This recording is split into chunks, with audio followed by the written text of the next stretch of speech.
షర్మిల, విజయమ్మ చెప్తారు జగన్ ఎంత మంచివాడా అని. ఇక విషయానికి వచ్చేసరికి జగన్మోహన్ రెడ్డి గారు నిన్న ప్రెస్ మీట్‌లో నేను మంచివాడిని కాబట్టే మీరందరూ ఎలా తిరుగుతున్నారు, అలా తిరుగుతున్నారు అని చెప్పేసి అంటున్నారు. సో, అంటే తనని తాను మంచివాడు అని చెప్పేసి ఎస్టాబ్లిష్ చేసుకోవాలి అనే ప్రయత్నమా? లేకపోతే ప్రజలు గతాన్నంతా మర్చిపోయారు కాబట్టి నేను చెబితే వింటారు అని చెప్పేసి అనే నమ్మకమా? వాటెవర్ ద రీజన్ ఆయనైతే మాత్రం చెప్పాలనుకున్నది చెప్పేశారు. సో, ఇప్పుడు ఏ వ్యక్తి గురించి అయినా తన ఇంట్లో వాళ్ళు ఏం చెప్తారండి? బాగా తెలిసేది ఎవరికి ఆ వ్యక్తి గురించి? కన్నతల్లి, తోడబుట్టిన చెల్లి, తండ్రి. సో, తండ్రి అంటే జగన్మోహన్ రెడ్డి గారి తండ్రి లేరు కాబట్టి, సరే ఇప్పుడు ప్రస్తుతం ఉన్న వాళ్ళలో జన్మనిచ్చిన కన్నతల్లి, తోడబుట్టిన చెల్లి. సో, సాధారణంగా ఎవరి గురించి అయినా కానీ, అంటే తన అన్న గురించి కానీ, తన కొడుకు గురించి కానీ, ఎవరిని అడిగినా కానీ అతను ఎలాంటి వాడైనా మంచిగా చెప్తారు. అది సాధారణంగా ఏ కుటుంబంలో అయినా సరే ఉంటుంది. మరి జగన్మోహన్ రెడ్డి గారి పరిస్థితులు అలా ఉందా? ఉంటే షర్మిల గారు వచ్చి చెప్పమానండి, మా అన్న చాలా మంచివాడు అని చెప్పేసి అని. రాజకీయ కారణాలు ఏదైనా ఉండొచ్చు, అది వేరే విషయం. వేరు వేరు పార్టీల్లో ఉండొచ్చు, వాళ్ళ సిద్ధాంతాలు వేరే ఉండొచ్చు. కానీ అల్టిమేట్గా వాళ్ళిద్దరు రక్త సంబంధికులే కదా. మరి అటువంటప్పుడు పర్సనల్గా ఎవరి గురించి ఏంటి అనేది క్లియర్గా తెలుసు కాబట్టి ఇప్పుడు చివరికి అది ఆస్తి వివాదాలు ఎంత దూరం వెళ్ళింది అంటే కోర్టు మెట్లు ఎక్కుతూ ఉన్నారు. తల్లి మీద కొడుకు, కొడుకు మీద తల్లి, అన్న మీద చెల్లి, అలా ఈ షేర్స్ కావచ్చు, వీటిపైన కావచ్చు, అనేక రకాలైన జరుగుతూ ఉన్నాయి కదా. సో అనేక సందర్భాల్లో జగన్మోహన్ రెడ్డి గారి గురించి, ఆయన నైజం గురించి ఎండగడుతూ వస్తున్నారు షర్మిల గారు. మరి దానిపైన ఎక్కడైనా కౌంటర్ ఇచ్చే ప్రయత్నమా? కనీసం జగన్మోహన్ రెడ్డి గారు ఏ రోజైనా మాట్లాడారా? ఇక అదేమిటి అంటే ఆ సోషల్ మీడియాలో మామూలుగా కాదు, ఇంకా అసభ్యకరమైన పోస్టులు, కామెంట్స్ పెడతాం. ఇక జగన్మోహన్ రెడ్డి గారు అంటారా, ఎప్పుడో ఒకసారి మాట్లాడినట్టున్నారు. ఎవరు? షర్మిల తన కుమారుడు వివాహం గురించి వెడ్డింగ్ ఇన్విటేషన్ చంద్రబాబు నాయుడు గారికి ఇవ్వడానికి వెళ్తే ఏంటది, తనని ఇంప్రెస్ చేయడం కోసం ఎల్లో శారీ కట్టుకుంది అని చెప్పేసి. అది ఎంత నీచం అంటే, ఏ తోడబుట్టిన అన్నా కూడా తన చెల్లి కట్టుకునే చీరల మీద వేసుకునే బట్టల గురించి మాత్రం మాట్లాడరు. ఇది మాత్రం ముమ్మాటికి వాస్తవం. అందులో మన తెలుగు సాంప్రదాయాల్లో అసలు పొరపాటును కూడా అనలేదు. వేరే వాడు ఎవడైనా బయటవాడు మన ఇంట్లో ఆడపడుచునంటే ఇమ్మీడియట్గా దవడంతా పగల కొడతాం, లేదా చెప్పు తీసుకు కొడతాం. అది సర్వసాధారణంగా జరిగేది. కానీ తోడబుట్టిన అన్నే ఆ రకంగా మాట్లాడితే దాన్ని ఎలా అనుకోవాలంటారు? అదే జరిగింది. సో అందుగురించే ఇక్కడ నేను మంచివాడిని అని చెప్పేసి అంటే, ఇప్పుడు అది మీరు నేను అనుకుంటే సరిపోదు కదా. ప్రజలు అనుకోవాలి, ఇంట్లో కుటుంబ సభ్యులు అనుకోవాలి. ప్రధానంగా ఇంట గెలిచి ఆ తర్వాత రచ్చగెలువు అని చెప్పేసి అంటారు. సో ముందు ఇంట్లో వాళ్ళ దగ్గర నిరూపించుకోండి మీరు మంచివాడని చెప్పేసి, అది వాళ్ళు చెప్పాలి. కానీ చెప్పే పరిస్థితి ఉందా? లేదు. ఓ ప్రక్కన మరో తోడబుట్టిన అదే చిన్నాని కూతురు సునీతారెడ్డి గారు. ఇప్పుడు ఆ అక్క, ఆ చెల్లి, ఈ చెల్లి వీళ్ళందరూ కలిసే కదా మొన్న ఎన్నికల్లో మీకు విరుద్ధంగా, మీకు ప్రత్యర్థులుగా పోటీకి నిలబడింది, క్యాంపెయినింగులు చేసుకున్నది. సో అంతా చేస్తుంటే ఇంకా నేను మంచివాడిని అది ఇది అని చెప్పేసి అంటే, ఇప్పుడు మంచివాడని చెప్పేసి ప్రజలు అనుకోవాలి కదా. సో అప్పుడు జరిగిన అనేక రకాలైన అరాచకాలు, దాడులు ఉన్నాయి. మరి అప్పుడు ఏ రకంగా మంచిని కనపడుతుంది అంటారు? ఒక అధికారంలో ఉన్నప్పుడు ప్రధాన ప్రతిపక్ష పార్టీ కేంద్ర కార్యాలయం పైన దాడి చేస్తే అది మంచితనం అంటారా? సరే, దాడి చేసింది మీరు కాదు, చేసి మీ పార్టీ కార్యకర్తలు, మీ నాయకులు అనుకుందాం ఏముంది, వాస్తవమే. మరి అటువంటప్పుడు దాన్ని ముఖ్యమంత్రిగా ఉండి మీరు ఎలా సమర్థిస్తారు? మా కార్యకర్తలకి, మా అభిమానులకు బీపీలు వచ్చినాయి అని చెప్పేసి అంటే అది మంచితనమా? కొమ్మారెడ్డి పట్టాభిరామ్, ఆయన ఇంటిపైన దాడి, ఆయన మామూలుగా కాదు, భౌతికంగా 2-3 సార్లు దాడి చేసినట్టున్నారు ఆయన పైన. అది మంచితనమా? లేదు. అతని పేరేంటి, బోండా ఉమామేశ్వరరావును బుద్ధ వెంకన్న వెళ్ళినప్పుడు దాడి చేసి త్వరగా కిషోర్, అతను పెద్ద పెద్ద దొంగలతో దాడి చేస్తే అతనికి మాచర్ల మున్సిపల్ చైర్మన్ పదవి ఇచ్చారు కదా, అది మంచితనం అనుకుంటారా? ఇలా ఎన్ని? తోటా చంద్రయ్య అనే వ్యక్తిని నడి రోడ్డు మీద జై జగన్ అనకపోతే పేక్ కోస్తామని చెప్పేసి అంటే ఆ పేక్ కోయటం అనే దాన్ని మంచితనం అంటారా?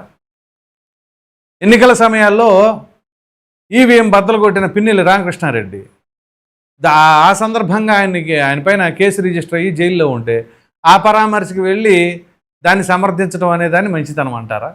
ఇలా ఎన్ని ఉన్నాయి? వల్లభనేని వంశీ, ఆయన అరెస్ట్ అయిన కేసులో సత్యవర్ధన్ అనే యువకుడిని కిడ్నాప్ చేశాడని చెప్పేసి అరెస్ట్ చేస్తే ఆ కేసుకు సంబంధించిన దాంట్లో వెళ్ళి వల్లభనేని వంశీ అందగాడు అని చెప్పేసి అంటే అది మంచితనమా? ఇలా ఎన్ని?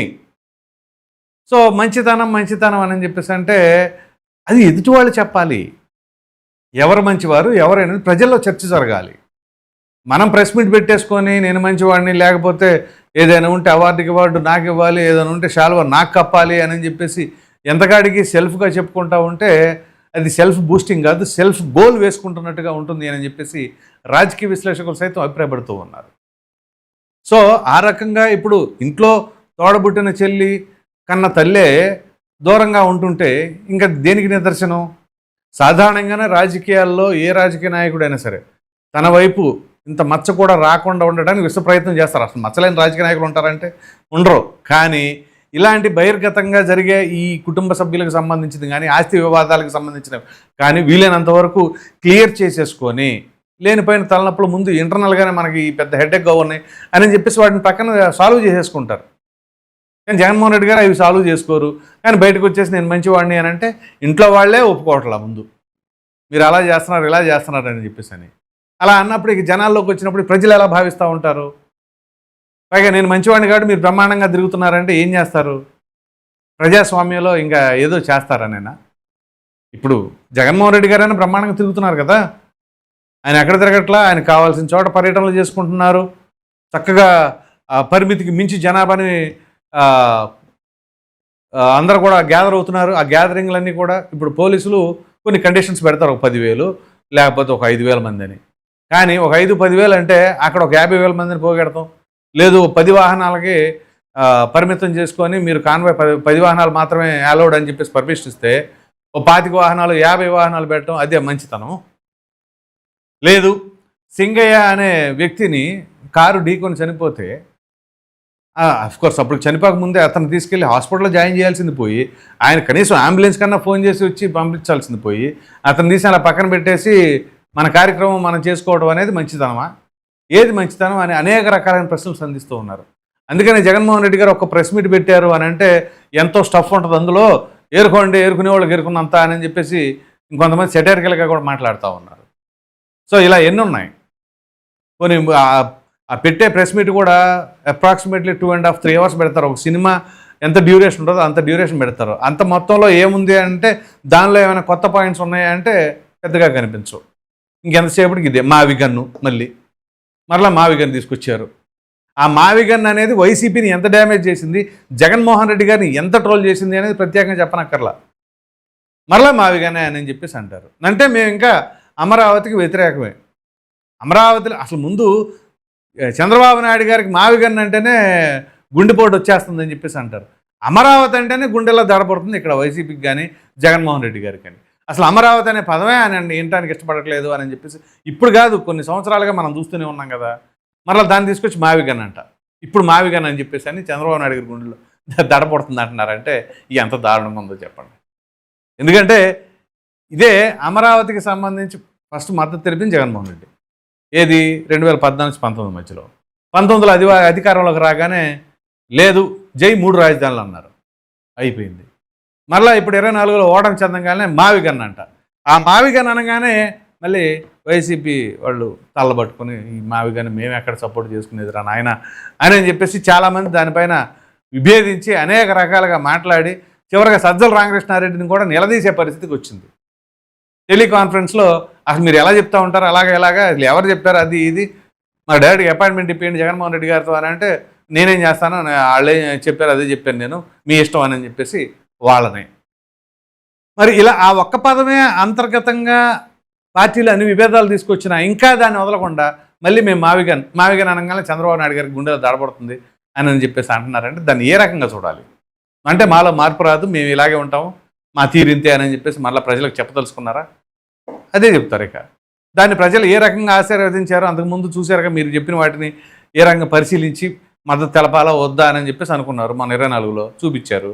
లేదు నేను మళ్ళీ మావిగన్ అని చెప్పేసి అంటాను, లేకపోతే నేను అమాయకుడిని, నేను చాలా మంచోడిని, చంద్రబాబు నాయుడు గారు ఈ హత్యలని చేశారు వాళ్ళదే గొడ్డల పార్టీ అని చెప్పేసి అంటున్నారంటే మరి ఆ కేసులు ఏంటి? ఆ కేసులకు సంబంధించింది ఎందుకని తీర్చుకోవట్లేదు?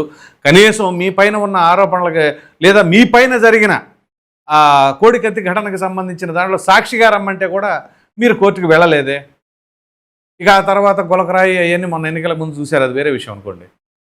సో కనీసం సాక్షిగా రమ్మన్న కేసుల్లోనే వెళ్ళట్లా. ఇక ఆ తర్వాత ఆరోపణలు ఉన్న కేసులు అంటే ఇక అది అంతే సంగతి. సో ఇన్ని పెట్టుకొని ఇంకా నేను మంచివాడిని అని చెప్పేసి అంటున్నారంటే మరి అది తోడబుట్టిన చెల్లి కన్నతల్లి చెబితే ఇంకా బాగుంటుంది. మరి వాళ్ళు చెబుతారా చెప్పరా ఏమనుకుంటున్నారా అని మీ అభిప్రాయాన్ని అయితే కామెంట్లో తప్పకుండా తెలియచేయండి. Thank you.